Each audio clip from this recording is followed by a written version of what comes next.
Merci tout d'abord d'être venus vraiment aussi nombreux. Alors on tient à s'excuser nous un petit peu également parce que pour ce retard, vous allez nous dire qu'il est peut-être habituel, mais nos intervenants viennent quand même de très loin. Et c'est vraiment un réconfort, et pour nous et surtout pour eux, de vous voir aussi nombreux. Et oui, ils ont vu la neige dans nos villages. Ils n'ont pas vu les villages, ils ont vu la neige. Espérons que ça va se calmer, que vous pourrez rentrer tranquillement. Sinon, on trouvera des solutions. On a toujours trouvé des solutions. Alors vraiment, donc, un grand merci à vous tous pour votre fidélité, pour votre présence, bien sûr. Je voulais également remercier les nombreuses municipalités qui soutiennent notre action avec le don, le prêt des salles, des dons, des aides diverses. Comme d'habitude, on a encore 2 journalistes ici. Ces journalistes nous sont vraiment utiles pour la communication, transmettent dans toute notre région, notre grande région, ce qui se passe au sein de notre association. Et il se passe beaucoup de choses et on les sollicite vraiment régulièrement, plusieurs fois dans l'année, et merci à eux. Un grand merci maintenant aux intervenants. Les docteurs Michalet Marabel et Vanessa et sa maman qui sont venues, elles, de très loin, qui viennent de plus de 150 km aux limites de l'Ardèche pour venir témoigner. Et c'est donc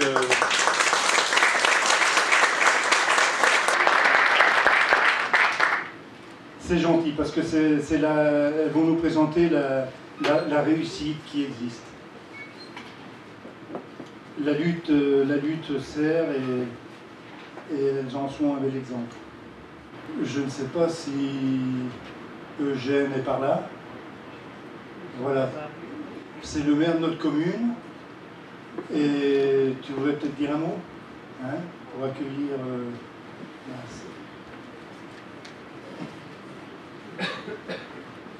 Alors merci à lui parce qu'il est représentant bien sûr de notre municipalité. Et voilà, 15 ans, parce qu'on est la 15e année, 15 ans qui nous prêtent la salle et puis qui nous soutiennent régulièrement. Merci. Alors juste 2 petits mots. Juste pour vous dire bonsoir à tous déjà. Et puis c'est avec plaisir qu'on vous accueille cette année encore dans cette salle, où vous allez participer à l'Assemblée Générale de l'association Défi Antony, une des nombreuses associations de la commune. Votre présence nombreuse prouve tout l'intérêt que vous portez à l'association, à votre association. Et ce n'est pas par hasard si après 15 ans de fonctionnement, 15 années de manifestations et de défis, vous êtes toujours aussi nombreux pour aider à lutter contre la leucémie. Votre présence confirme le but qui était celui des initiateurs de l'association, faire reculer cette terrible maladie qui a emporté Antony. Aussi maintenant, on voulait leur dire, je pense qu'il faut continuer la lutte et surtout ne pas s'arrêter en chemin. Alors merci à vous tous pour votre participation. Merci aux professeurs et à leurs accompagnants qui se déplacent jusqu'à Saint-Symphorien pour venir nous faire part des avancées de la recherche et nous expliquer concrètement tout ce qui se passe. Nous sommes de la campagne, nous sommes de la France profonde, nous avons besoin de choses concrètes. Et merci à tous les membres de l'association et à tous les bénévoles qui organisent les manifestations et les défis et qui font que chaque année une somme conséquente est récoltée pour aider à faire avancer la recherche médicale. Merci, bonne assemblée générale à tous et bonne soirée.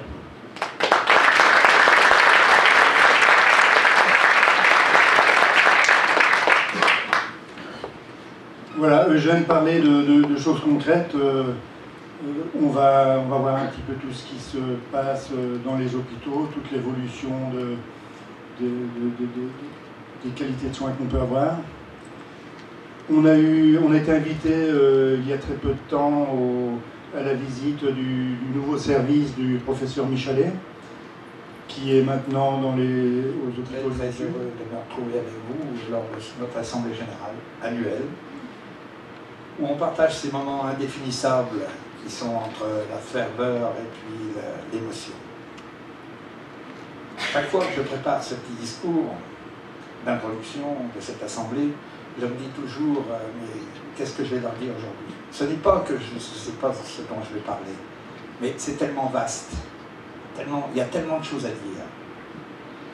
Et puis les discours, les bons discours sont les plus courts, les plus sincères et les plus simples.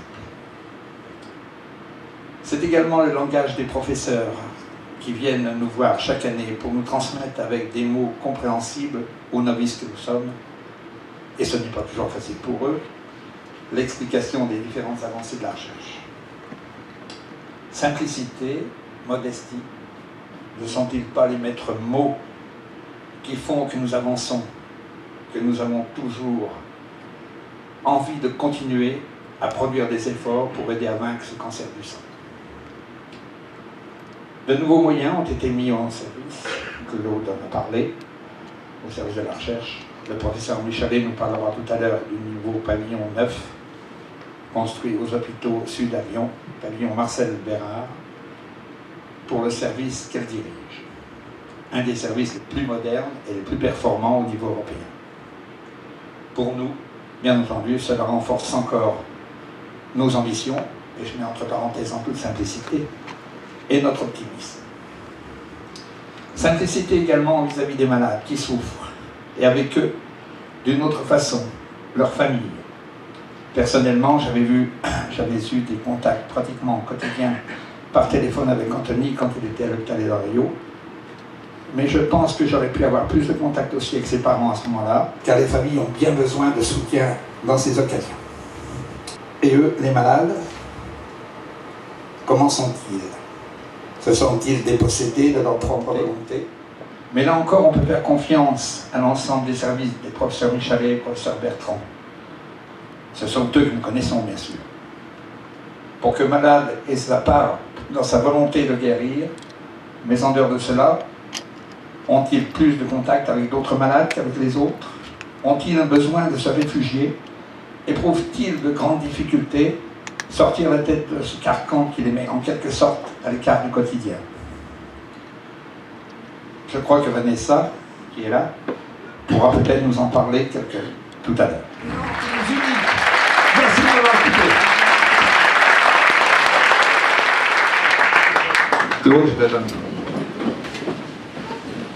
Merci. Eh bien, on va passer directement aux intervenants. Et en premier, enfin, je voudrais excuser le professeur Yves Bertrand, qui devait venir, et puis il a eu un congrès en Tunisie qui a été décalé d'une semaine, et voilà la raison de son absence. Il a donc été remplacé par Aurélien Marabel. Excusez-moi, Aurélien Marabel. Il nous en a parlé déjà les autres années parce que vous avez fait des études, vous avez travaillé aux États-Unis en recherche d'immunologie, et il va donc nous parler de tout cela maintenant. IHOP, c'est l'Institut d'hémato-oncologie pédiatrique. Donc c'est un hôpital, un institut qui est assez récent à Lyon, puisqu'il a à peu près 5 ans maintenant, et qui est né en fait de la fusion et du regroupement de deux équipes lyonnaises. L'équipe historique du professeur Yves Bertrand qui faisait toutes les hémopathies, donc les maladies du sang, donc les leucémies, les lymphomes, et puis l'équipe du centre Léon-Bérard, qui est le centre anti-cancer de Lyon, et donc l'équipe pédiatrique du centre Léon-Bérard qui s'occupait des tumeurs solides. Et donc le regroupement de ces deux équipes a permis de créer un institut dont le souci commun est la prise en charge des cancers de l'enfant, que ce soit des leucémies ou des tumeurs solides. Et donc je suis praticien depuis septembre, donc c'est tout récent, et je rentre de 3 ans aux États-Unis. Je suis parti faire de la recherche pendant 3 ans sur un sujet qui me tient à cœur, qui concerne en fait l'immunothérapie des cancers. Alors c'est un mot un petit peu sauvage, mais qui cherche juste à répondre à une question, c'est pourquoi notre organisme n'arrive pas à éliminer de lui-même les cancers, les leucémies ou les tumeurs solides. Et pourquoi il n'y arrive pas, donc essayer de comprendre pourquoi, quels sont les phénomènes qui expliquent ça, et puis essayer d'aider avec des médicaments pour justement retourner le système immunitaire contre le cancer.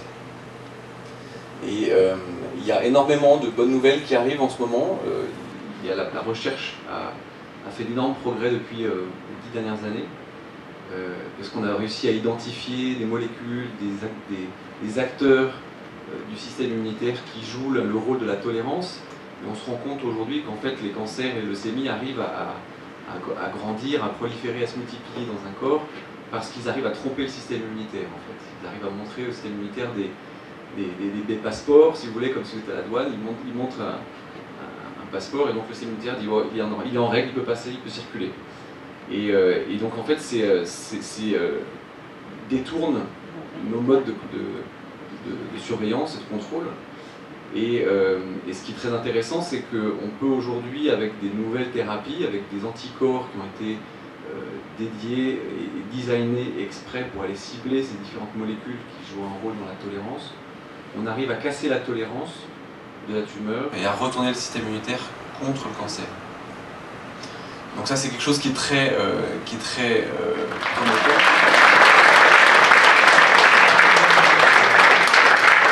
Je n'ai pas précisé, mais je suis pédiatre oncologue, hein. Je suis pédiatre, je ne suis pas médecin. J'ai une question pour toi, Aurélien. C'est que effectivement ces molécules sont extraordinaires parce qu'elles arrivent maintenant. Le seul problème, c'est leur coût. Est-ce que actuellement, on a quand même envisagé et comment on va pouvoir emmagasiner toutes ces thérapies nouvelles, avec éventuellement le coût que ça peut représenter, et est-ce qu'il va y avoir des choix à faire sur le plan stratégique ou sur le plan priorité? Alors c'est vrai que c'est une grande question qui vient régulièrement, parce qu'en effet ces nouvelles molécules coûtent très cher, et en fait les industries pharmaceutiques se remboursent de leurs efforts d'investissement. Comme je vous disais, ça coûte très cher de développer un nouveau médicament. Et en fait, donc quand un industriel met son médicament sur le marché, il a une licence d'exclusivité qui est limitée dans le temps. C'est-à-dire qu'il a le droit de vendre ce médicament de façon unique, mais après, il y a un moment où ça tombe dans le domaine public, et c'est ce qu'on appelle les médicaments génériques après. C'est-à-dire que d'autres concurrents peuvent faire le même médicament. Et en fait, les industriels ne commencent à gagner de l'argent qu'à la toute fin de vie de leur licence.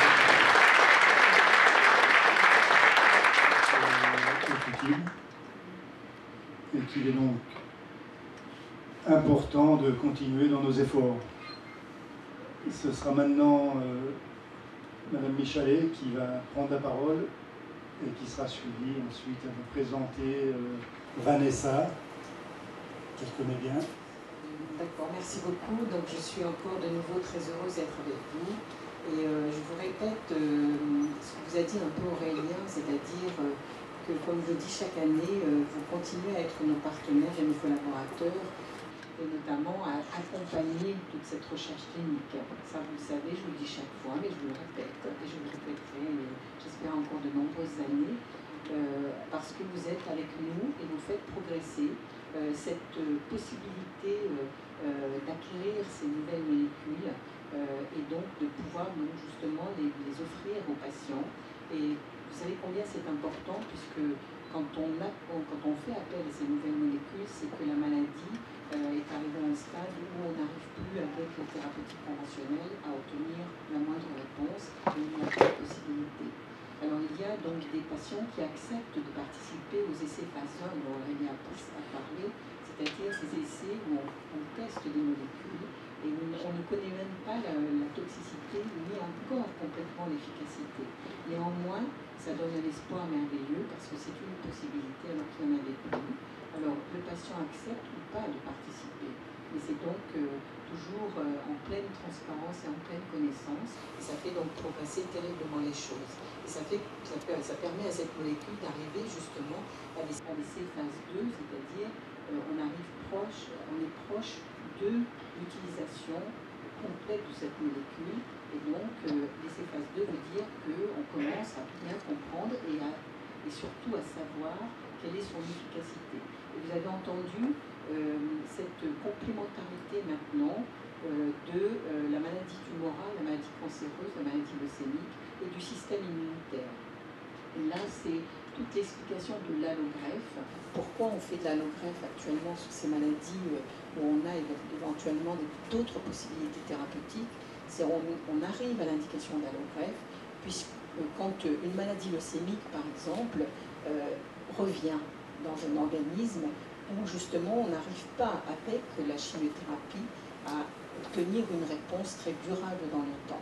Tout simplement parce que le système immunitaire du malade, qui est son propre système immunitaire, n'est plus capable, est devenu tolérant, comme on vous l'a expliqué, tolérant à la leucémie, il la comprend, il ne lutte pas contre elle, et donc la cellule leucémique est tout à fait heureuse puisqu'elle peut proliférer, continuer à proliférer.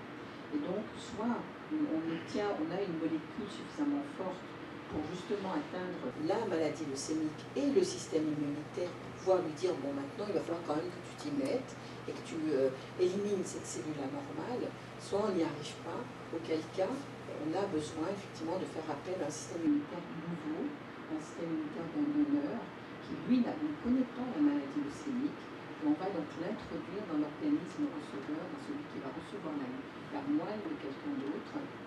Et donc le système immunitaire nouveau, qui n'ont pas du tout connu cette maladie, va se mettre en fonctionnement.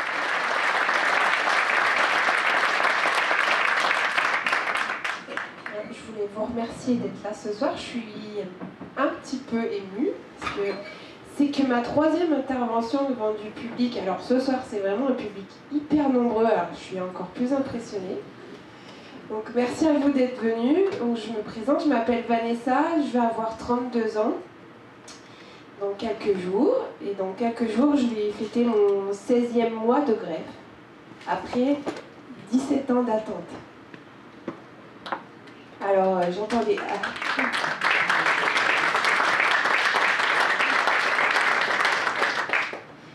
17 ans, c'est trop long pour moi.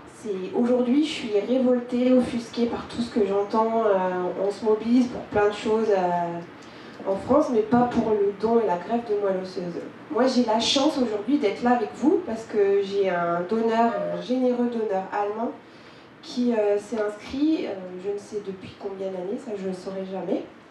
Mais si aujourd'hui je suis là, c'est grâce à lui. Alors tous les jours quand je me lève le matin, je me dis merci mon Dieu de l'avoir mis sur mon chemin parce que c'est 17 ans de galère, 17 ans de combat quotidien parce que moi c'est une maladie qui n'est pas cancéreuse, c'est une maladie auto-immune. Donc c'est ma moelle osseuse qui ne fonctionnait pas correctement. Donc du coup, c'est une maladie qui ne se voit pas.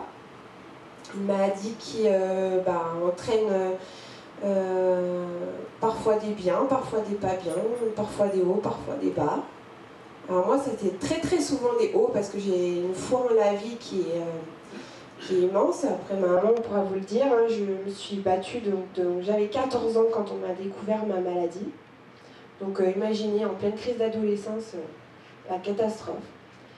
Et puis j'ai grandi, encore grandi. J'ai rencontré Madame Michalet en 2000. Une rencontre qui a été très douloureuse parfois, mais qui a été toujours pleine d'espoir, malgré une maladie qui est très rare, la maladie que je porte. On fait des recherches pour la leucémie, c'est très bien, j'en suis très fière. Mais il y a toutes les maladies qui sont autour où on fait très peu de recherches aussi.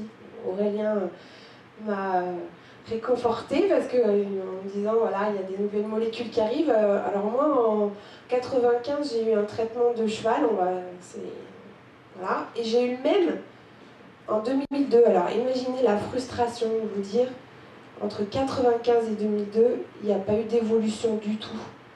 Donc si vous rechutez 7 ans après, ça veut dire que toutes les 7 ans, je vais rechuter. Et ben, c'est ce qui s'est passé à peu près 7 ans après. Malheureusement, ben, la maladie en question, elle empêche à mon système immunitaire de fonctionner correctement. Donc du coup, ben, j'ai eu un virus que tout le monde connaît, l'herpès, mais un virus qui a été détecté très rapidement, ce qui a évolué dans des circonstances, je vous expliquerai même pas ce que vous ne croirez pas. Et c'est là qu'on a décidé en 2011, Madame Michalet a décidé de me réinscrire sur le fichier d'attente de greffe. Donc je crois qu'ils m'ont inscrit au mois de mai, fin mai, et au mois d'août on en avait déjà un donneur. Et j'ai été greffée au mois d'octobre 2011, un 26 octobre 2011. Ce jour-là, je peux vous dire que je me souviens de l'heure, des secondes, tellement j'ai attendu ça pendant des années. Parce que, faute d'avoir des donneurs en France, moi c'est un donneur allemand, mais j'arrive pas à comprendre pourquoi en France on se mobilise pas, pourquoi c'est tous les 5 jours qu'il y a quelqu'un qui décède d'un manque de greffe de moelle, quoi. Donc moi à 5 jours près, peut-être que je serais plus là, quoi. Et aujourd'hui, je suis là parce que j'ai été touchée, Mme Michel m'a parlé du défi d'Anthony, et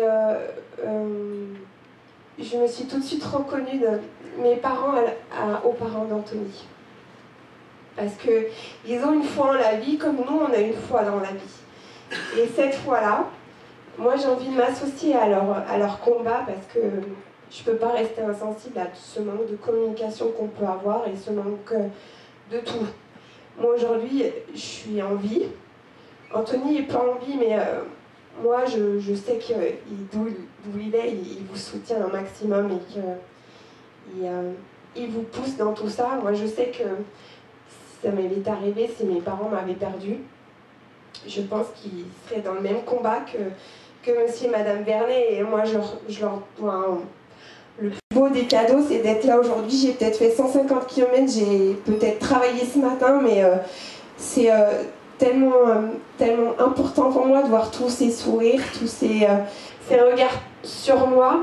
Je ne veux pas avoir l'intention de révolutionner le monde, mais aujourd'hui, il faut que chacun d'entre vous disiez, c'est peut-être le tour de ma petite fille ou de ma fille un jour, qui sera dans le même cas que Vanessa. Et est-ce que vous seriez capable d'attendre 17 ans 17 ans à supporter les trajets à l'hôpital, on ne sait pas si demain ça va aller, si elle va passer la nuit, comment ça va être.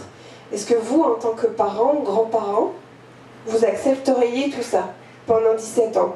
Je ne suis pas sûre. Donc aujourd'hui, à vous, autour de vous, même si vous n'avez pas une santé de fer, mais vous êtes sûrement entouré de neveux, de nièces qui sont en âge d'être des super nouveaux donneurs, des veilleurs de vie.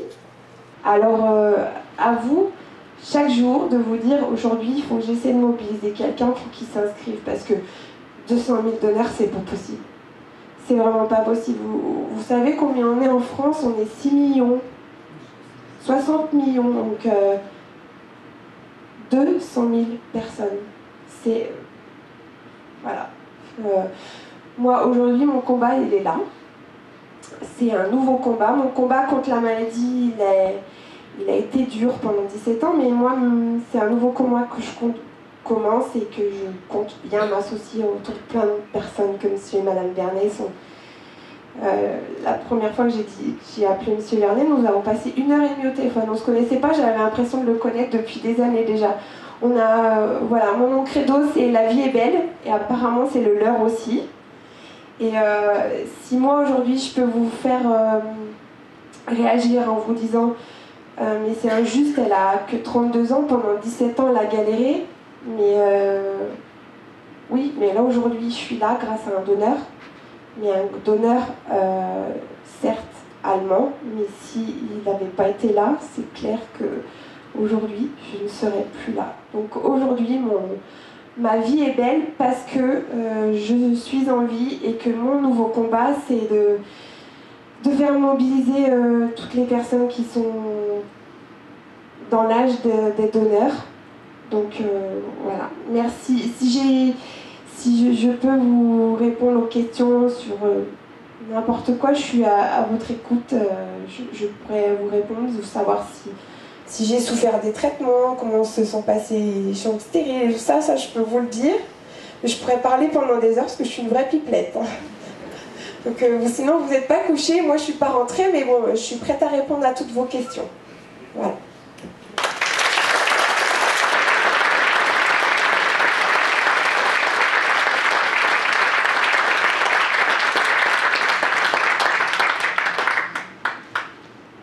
Quelqu'un a une question?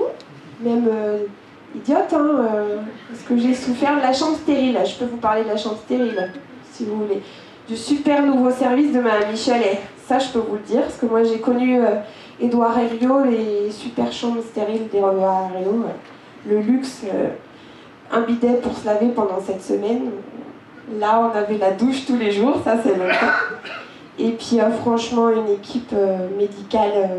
sans eux, je crois que mes nuits auraient été très moroses, parce que le nombre de nuits où vous avez vos angoisses parce qu'on arrive le jour de la greffe, parce que comme expliquait Mme Michalet, on est conditionné 15 jours, on rentre 15 jours avant la greffe pour être conditionné. Pendant ces 15 jours, vous vous dites, mais s'il arrive quoi que ce soit à mon donneur, on fait quoi? On fait quoi? Tous les jours, mais si, il va arriver, t'inquiète pas, il arrive tel jour, par tel avion, t'inquiète pas, ça va. Donc ça, c'est des angoisses. Donc l'équipe médicale qui est hyper présente, vous sonnez dans les 3 minutes qui suivent, vous avez quelqu'un, et si vous avez besoin de parler pendant 2 heures, elles vont parler pendant 2 heures. Les médecins sont très à l'écoute de toutes vos questions. Comme dit Mme Michalet, l'entretien pré-greffe, il me semble, il a duré 3 heures. Pour nous, pourtant, ça fait 17 ans qu'on est dans le milieu et qu'on connaît tous les protocoles, mais on avait tellement plein de questions autour de cette greffe, parce que, pour tout vous avouer, Mme Michalet m'avait toujours dit, mais Vanessa, on ne vous greffera jamais, quoi. Parce que vous avez un typage HLA compliqué, déjà.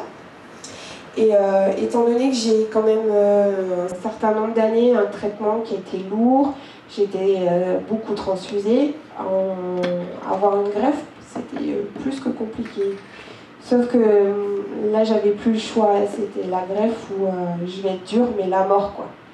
Donc oui, on en a parlé de la mort beaucoup le jour de l'entretien pré-greffe, parce qu'elle ne savait pas où elle s'embarquait. Elle m'a dit dernièrement, je vais vous avouer que j'étais pas très fière. Hein. Quand je vous avais greffé, j'étais dans mes petits souliers pendant quelques temps. J'étais pas sûre de moi, et un médecin qui vous dit ça, on était 10 mois post-greffe, je peux vous dire que vous dites finalement, heureusement que ça fait 10 mois que je suis là, quoi. Parce que c'est bon. C'est vrai qu'elle m'avait toujours dit, c'est trop compliqué avec la pathologie que vous avez, les antécédents. La greffe, non. Quand elle m'a proposé la greffe en mois de mai 2011, je m'en souviendrai toujours, j'ai dû lui dire, mais...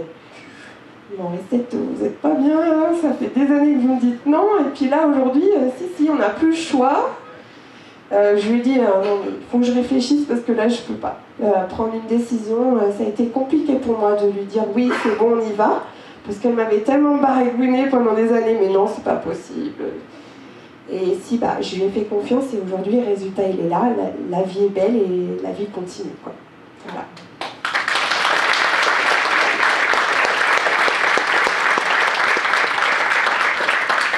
Je rajouterais juste un truc. Moi, pendant 17 ans, j'ai construit ma vie autour de la maladie, autour d'un projet pour toute femme. Alors, vous savez, quand on est femme, on a un désir d'enfant. Je sais pas, tout le monde ne l'a peut-être pas, mais moi, je l'avais depuis très jeune. La première chose que j'ai demandé quand on m'a annoncé que j'avais une maladie grave, la première chose, vous pourrez demander à ma maman, c'est est-ce que je pourrais avoir des enfants plus tard? À 15 ans, imaginez, on vous dit, mais attendez, vous avez le temps, et puis d'ici là, on ne sait pas où on sera. Et puis, quand j'ai rentré... Je voulais simplement vous dire que je trouvais fabuleux ce que vous faites. Quand on a la douleur d'avoir perdu un enfant, et qu'on est capable d'aller au-delà de cette douleur pour donner de son temps pour les autres, c'est qu'on est capable de beaucoup d'amour. Et pour ça, merci. Merci parce que vous êtes...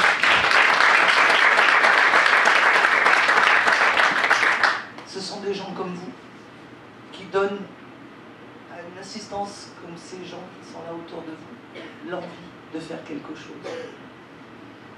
En plus, vous donnez la possibilité à des équipes médicales que je connais un petit peu, que ce soit les équipes ex de Brousse ou l'équipe de Madame Michalet, qui font un travail fabuleux, de pouvoir aller plus loin et de pouvoir nous tenir les discours qu'ils nous ont tenus ce soir, notamment Aurélien, avec tout son espoir de jeune médecin qui a envie de faire avancer les choses. Et c'est avec votre combat qu'ils peuvent faire avancer les choses. Voilà. Vous dire quoi sur ce qui a été notre accompagnement d'une enfant malade pendant 17 ans. C'est un combat de tous les jours. On vit au jour le jour. Aujourd'hui c'est bien, demain ça sera peut-être pas bien, après-demain ça sera mieux. Jusqu'au jour où, effectivement, Vanessa m'a dit je vais être greffée.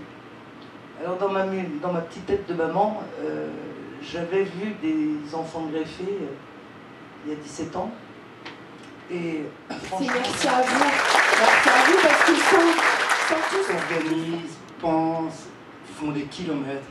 On a ici des gens qui ont fait 100 km également pour venir de départements voisins. Et ils sont là justement parce qu'ils y croient. Et alors, merci pour votre témoignage. Merci à vous. Merci à vous parce que sans tous ces défis-là, vous n'auriez pas apporté... parce que les sommes que vous avez...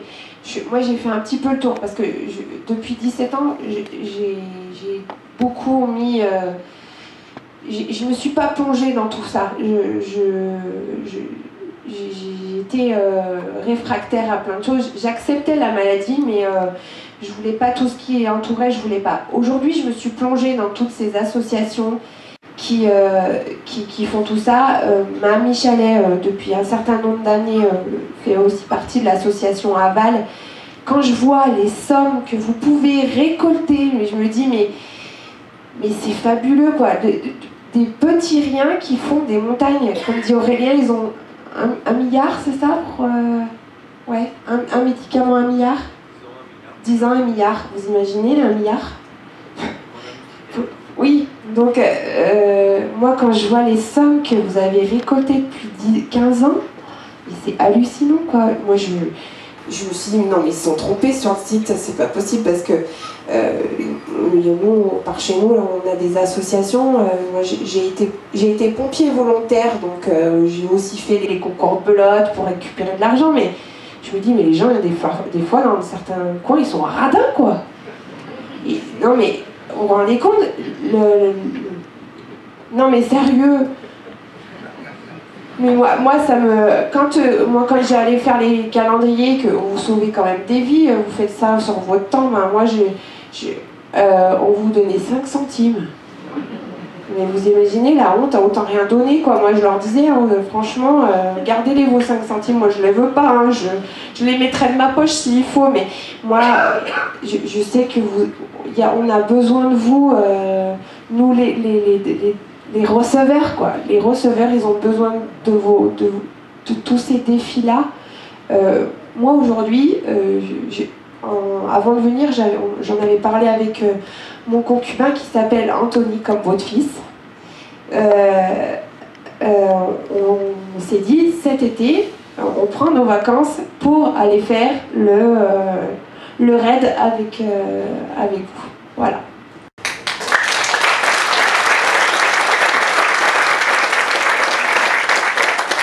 Je vais rajouter quelque chose. Elle vous fait plein de compliments, mais vous devez encore mieux faire.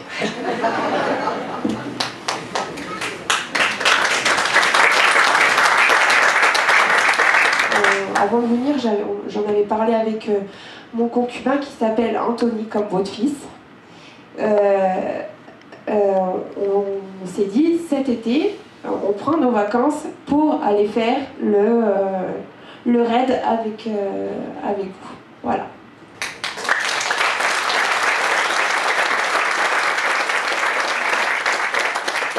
Je vais rajouter quelque chose. Elle vous fait plein de compliments, mais vous devez encore mieux faire.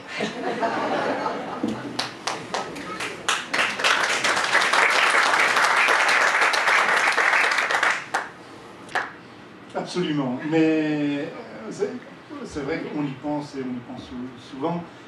Simplement, ça reste modeste, mais on joue avec, on reste les pieds sur terre et on veut que ça reste modeste. Simplement, ce qu'on donne chacun, la réussite un petit peu de tout ça, c'est le fait qu'il y a beaucoup de participants. C'est pas une personne, c'est pas deux personnes, c'est pas trois personnes, c'est l'ensemble qui est vraiment actif. Et les défis, c'était une idée de Patrick, ces défis ont rendu les gens actifs dans leur démarche. Et puis, au-delà des petites sommes qu'on verse, c'est également un brin de réussite pour chacun.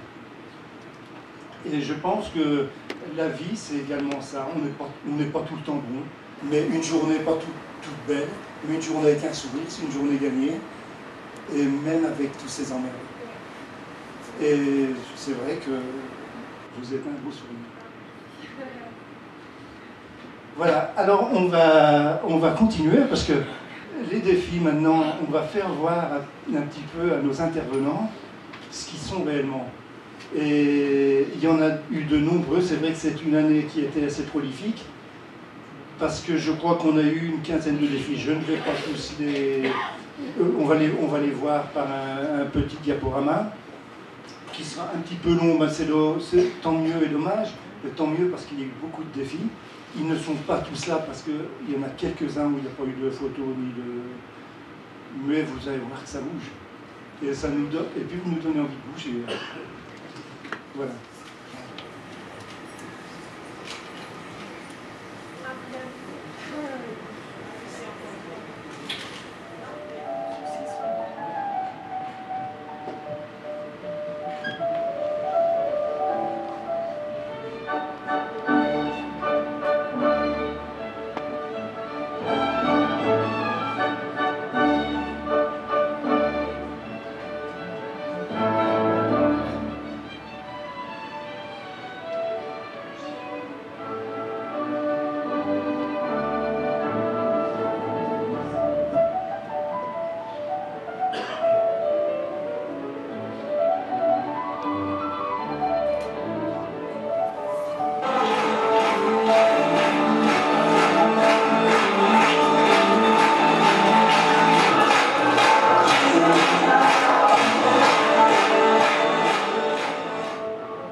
Voilà.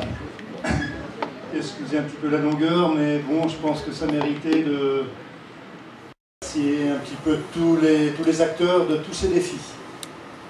Et puis c'est la joie de vivre. Hein. Voilà, on sent tout l'amour qu'il y a dans tous ces défis. C'est hallucinant. Moi, j'en suis pris plein les yeux et plein le cœur. Donc, on va essayer de continuer. Et pour cette année, maintenant on va parler des défis à venir. Et cette année, ça se présente encore pas mal. On a donc des défis à venir. Et cette année, ça se présente encore pas mal. On a donc, comme d'habitude, celui-ci, le défi qu'on a depuis la première année, c'est de reverser 100% de toutes les sommes collectées. J'insiste là-dessus parce qu'il n'y a pas un centime ni à l'époque de francs et maintenant d'euros qui sont dispersés. L'ensemble des sommes, donc complètement à l'opposé du département. Et depuis 10 ans, tous les ans, ils font de la représentation et partiellement pour le défi Anthony. Je laisse la parole à Merci. Votre témoignage nous a beaucoup émus et on a pensé à Florian, notamment le jeune pour lequel on a commencé à faire notre théâtre. Et c'est en rencontrant M. et Mme Vernet aussi que nous avons eu l'idée de continuer notre action. Merci beaucoup. Et nous allons continuer tant que nous pourrons. Merci aussi, docteur.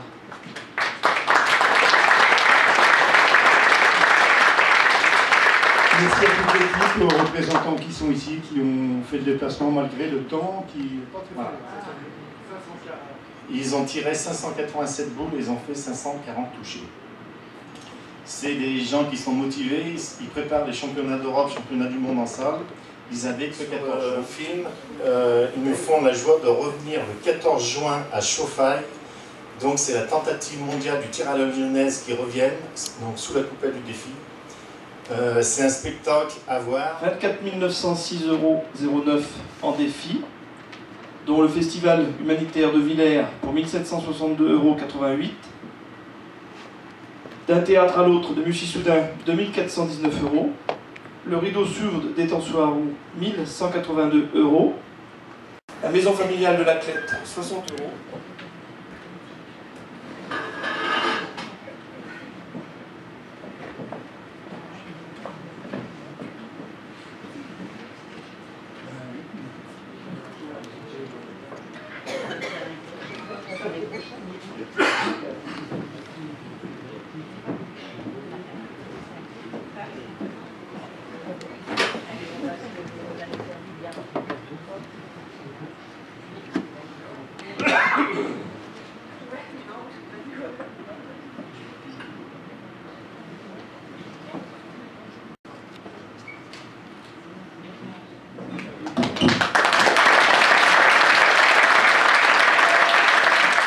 Merci encore, vraiment, parce que le temps n'a pas été favorable, et surtout pour vous, parce que vous avez des journées qui sont déjà très très compliquées. Merci vraiment de tout cœur. Alors maintenant, on va faire comme d'habitude, et puis comme je pense que c'est peut-être la partie la plus importante de la soirée, c'est le verre de l'amitié. Parce que la bonne humeur, ça se partage autour d'un verre. Ça permet de discuter, ça permet de faire connaissance et également de questionner les intervenants, de discuter un petit peu avec eux parce qu'ils sont vraiment disponibles pour répondre à toutes vos questions. Merci et rendez-vous tout de suite.